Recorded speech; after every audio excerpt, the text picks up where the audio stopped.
Aujourd'hui, ils viennent dire aux Noirs que l'écriture arabe a été donnée par Mahomet. C'est une écriture sainte. Alors que je lui donne une écriture écrite par mes ancêtres africains, ils pensent que c'est de l'arabe. Salut les amis, j'espère que vous allez bien. Bienvenue à un nouvel épisode de Vérité historique. Omotunde, tu t'es trompé. Les Arabes n'ont pas copié le hiératique pour inventer leur système d'écriture. Nous allons décortiquer tout cela ensemble. C'est ça. Je vous ai mis en rouge dans le tableau 1, 2, 3. Vous voyez, 1, 2, 3 et 4, mais 1, 2, 3 écrit en chiffres arabes. Regardez, je vous ai mis Égypte ancienne, je vous ai mis 100, 200, 300. Écrit. Ça correspond parfaitement. La seule chose qu'on constate, c'est que la patte qui était sur la droite pour le chiffre africain vire à gauche. Et au lieu de représenter 300, ça représente 3.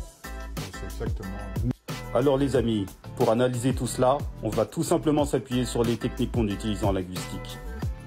Commençons avec la comparaison graphique. On compare les formes et les structures des lettres dans les deux systèmes d'écriture. Si les lettres ne montrent pas de similitudes significatives dans leur forme et leur structure, cela suggère qu'il n'y a pas de lien direct entre eux. On va regarder ça. Alors, qu'est-ce que le hiératique? L'écriture hiératique, c'est tout simplement l'écriture hiéroglyphique que vous voyez ici sur la ligne du dessous, écrite d'une manière cursive, donc rapide. Vous voyez ici, les différents symboles ne sont pas totalement représentés. Donc là, c'était lorsque les scribes égyptiens souhaitaient écrire de manière très rapide.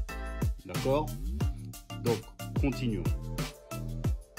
On va tout simplement prendre l'alphabet de base égyptien qu'on appelle les unilitères.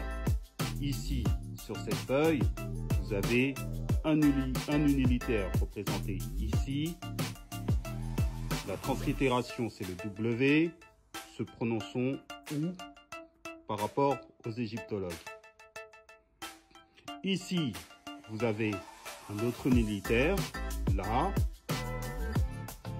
avec la chouette, se prononçant M. D'accord? Avec la représentation en hiératique, présentée ici. On va prendre l'unilitère le plus simple. Ici, vous avez le A, d'accord, avec le vautour paire de paupières, ok, représenté là. En arabe, pour dire A, en langue arabe, on dit Elif, représenté par un trait lorsqu'il est isolé avec un 2 à l'envers. Ce qu'il faut savoir en arabe, c'est que le Elif prend différentes formes lorsqu'il est en milieu ou en fin. Ok? Donc, ici, Omotunde, tu t'es trompé. Qu'est-ce que le hiératique ici a à voir, par exemple, avec cette lettre en arabe? Prenons maintenant ici le OU avec au-dessus le hiératique. Donc, en langue arabe, on va plutôt commencer par, pour représenter le OU, on écrit le waouh.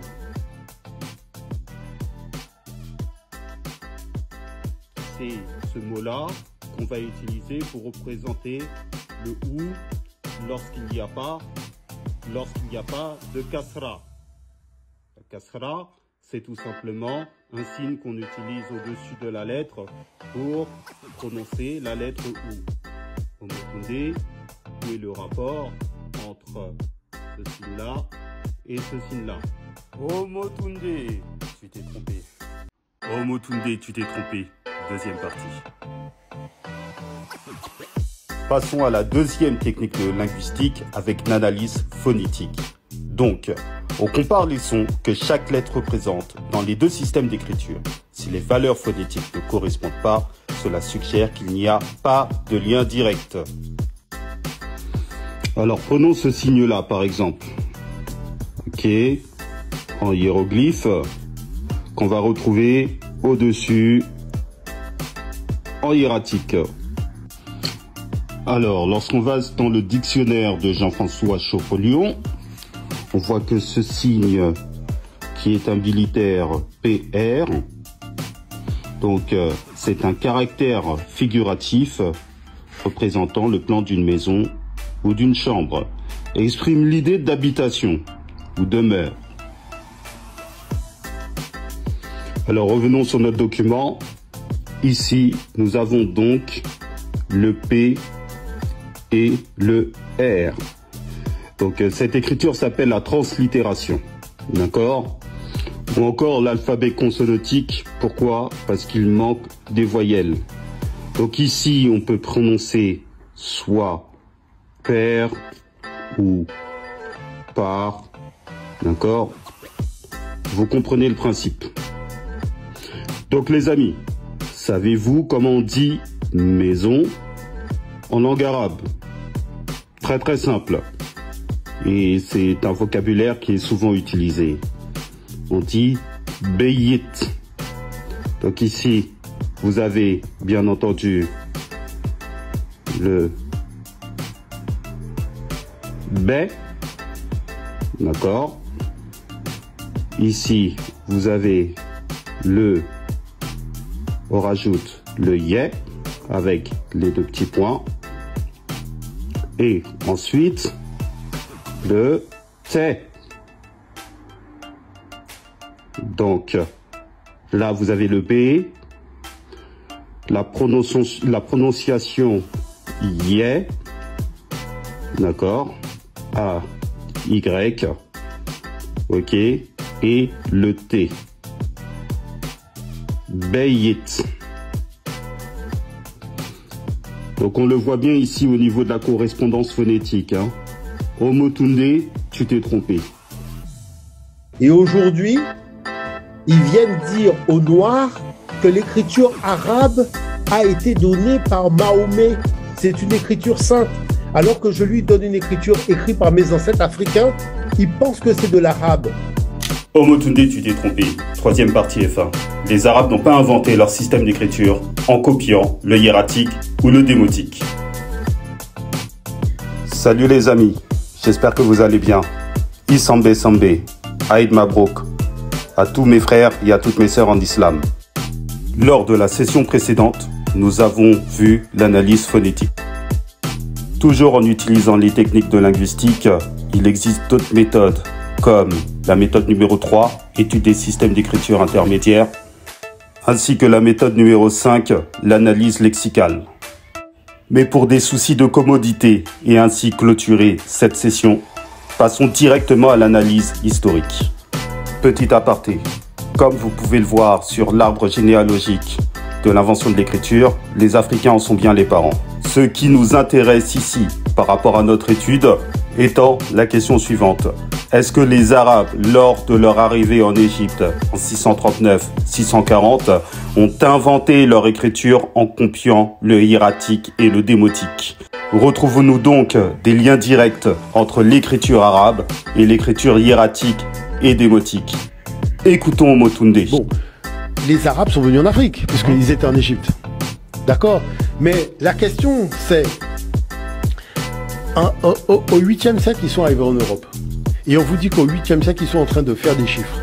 Alors qu'ils sont déjà en Égypte. Donc vous voyez bien que c'est un globi-boulga où on se nourrit de l'expérience de différents peuples sédentaires et on va sortir son dossier. Sur ce point précis, par exemple, Omotunde commet une erreur. Car dans cette vidéo ou dans d'autres affirmations de sa part, il affirme que l'écriture arabe a pris naissance lors de la conquête de l'Égypte par les Arabes. En l'occurrence, le deuxième calife de l'islam, Omar ibn Khattab. Bon, vous voyez que c'est vraiment très proche de notre cursive, que ce soit le hiératique, le démotique. D'accord? Bon. Alors, pour commencer, au 7e siècle de notre ère, les Égyptiens n'utilisaient plus du tout l'écriture hiératique ou démotique, mais utilisaient l'écriture copte, qui est un mélange d'alphabet grec et des formes dérivées du démotique. Alors maintenant, utilisons les références que nous avons dans l'encyclopédie Route d'Arabie, éditée par le musée du Louvre. On date l'apparition des premières écritures dites sud-arabiques au 8e siècle avant notre ère. L'écriture sabéenne a fortement influencé l'Arabie du Sud, voire même toute l'Arabie, du fait de la suzeraineté de Kouch, l'Éthiopie, le royaume d'Aksum sur toute l'Arabie.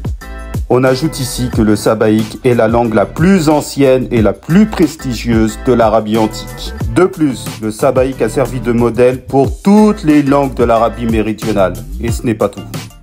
C'est en sabaïque que nous possédons le plus grand nombre d'inscriptions. De plus, tous les peuples de l'Arabie méridionale utilisaient la même écriture. L'influence culturelle est donc manifeste.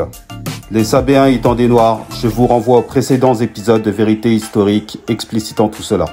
Pour conclure les amis, l'alphabet arabe tel que nous la connaissons aujourd'hui date du 6e siècle de notre ère, plus précisément en 528 ou 529.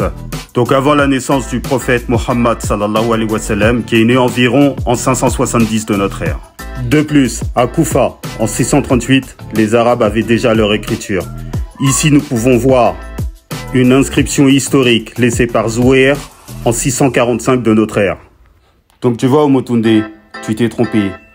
Les Arabes avaient bien leur système d'écriture avant d'arriver en Égypte.